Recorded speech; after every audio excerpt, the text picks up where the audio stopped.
Hello friends, today we will learn single sequin. So first of all, we will draw a run from Bezier with line fill. Here you can see, the tool of sequin has been given. We can apply sequins directly by left-clicking on it. If you want to open the parameters of sequin, then for that you have to right-click on Tools. Or press S. By pressing S, the parameter of sequin will open. You can also turn the sequin on and off from here. If you turn it off, the sequin will be removed from the run.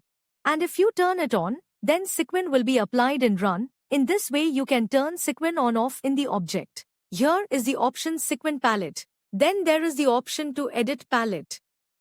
There is a diameter option inside the edit palette. From here you can change the size of the sequin. For example, here it is 3, we make it 5. Here you can see, the size of the sequin has become 5 mm. If you want to change its length, then go to line parameter. Here comes the stitch length. From here you can change the length.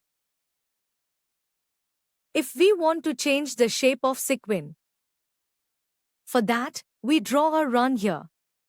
Then we will apply sequin in it. Then you have to go to the edit palette. You can see here different shapes have been given.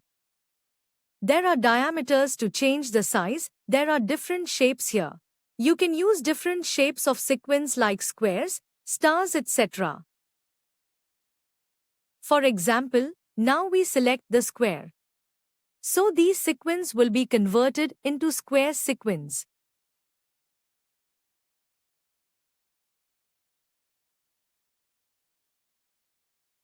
If you want to change its color, then here is the option for that. You have to go into the parameters of sequin. We'll click on Edit Palette. Option will come in its set color. We'll click on it. If you want to change any color, for example, we will select red color from here, then press OK. Then the color of all the sequences will turn red.